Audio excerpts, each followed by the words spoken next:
Been a busy period since the last driving video we've made. We ended up buying a parts car and spending a lot more time on the tools than behind the wheel. We got it stripped pretty quickly, disposed of. The parts that we needed we kept, others we sold. Brian built the marlin case for us in the interim. We've got that back in.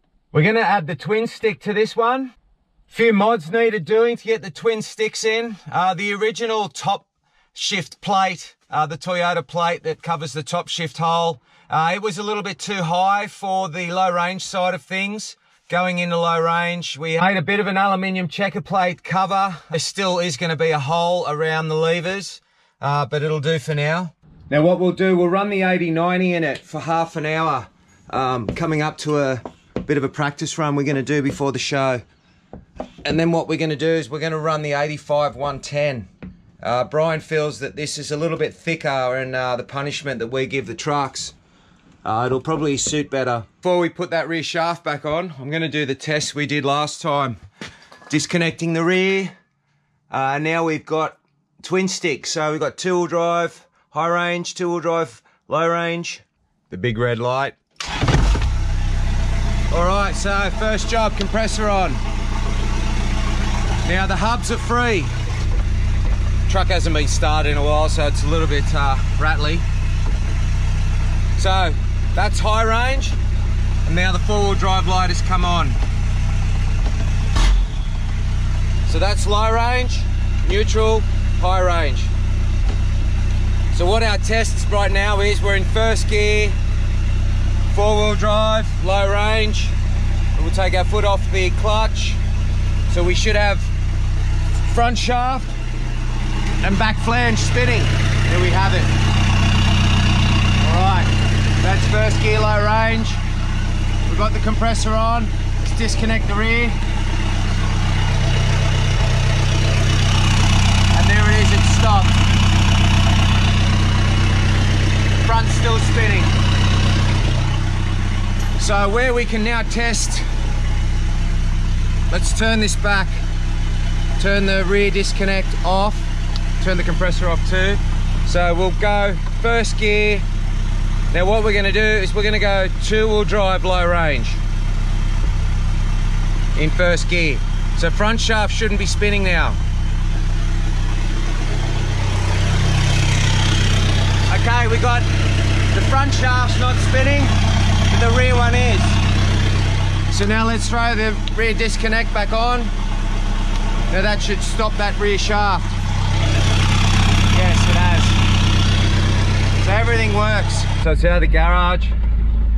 Now I just want to show you. So we've got your normal 5-speed. You've got, instead of having the L now, we've got twin stick.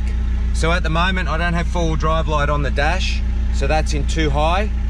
Now I come down and that's now four-wheel drive. So if we simulate an event, and I'm coming around this corner now, and I don't want to take too many back and fills. We've also got rear disconnect that I can now only drive on my front wheels. But it's showing you how the twin stick work is, so that's in four-wheel drive, that's in low range. Now, if I come up to this obstacle and I don't want to take another back and fill, I simply, thing is, on the concrete now, it's going to bind up. So there we go. I've just taken that out of four-wheel drive, but I'm still in low range. So I can come to this corner and I've got my steering back. And then we come to the obstacle again and we go back into low range. So that's the beauty of this. So we're in normal low range now, four-wheel drive. So now what I can do is I can then disconnect the rear. So now I'm only driving on my front wheels.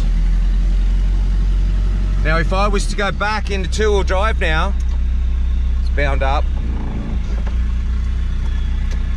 I should have no drive, because what I've done is I've put it back into low range two-wheel drive, but I've disconnected the rear, so there's no drive at all. I have no wheels. That's first gear, second gear, there's no drive.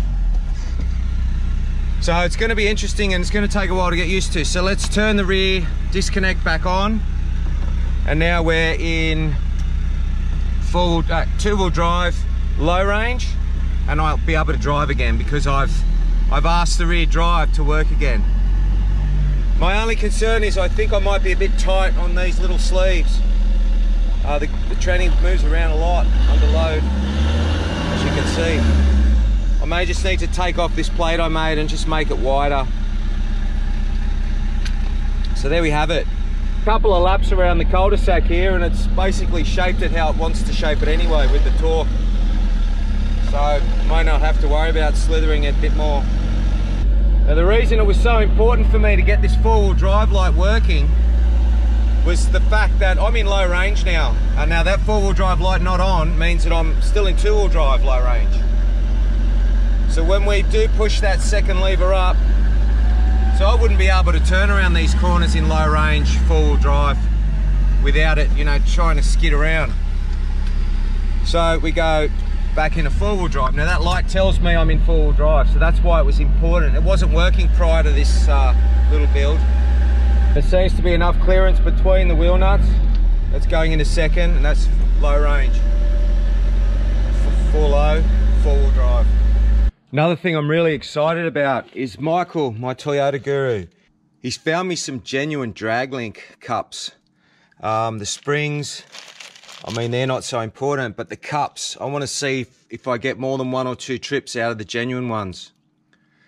It just seems that anything non-genuine under here in the steering area isn't lasting. So that's that pitman arm's a genuine Toyota one, and so's the J-arm. So I've been buying them genuine off Michael all this time, but the cups I've been putting in aftermarket, and they're just not lasting more than 1 run. So I'm changing them every run. I'm putting new cups in. So he's got me enough for a couple of runs, and I'll put them in the 4Runner. But this steering setup on the Bullet is short term now in any case. For your twin stick, this is the interlock pin that has to be removed. So this is the 2/4 selector rail. So you'll know just from experience that you cannot select high and low. You can't go across into that gate until you've moved the stick from 2 to 4. So when you do that, this one moves that way, that pin can slide across, and then you can select, so that's high, neutral, low. But once you've deleted that pin, you can move the 2 rails independently, 2 and 4, high, neutral, low.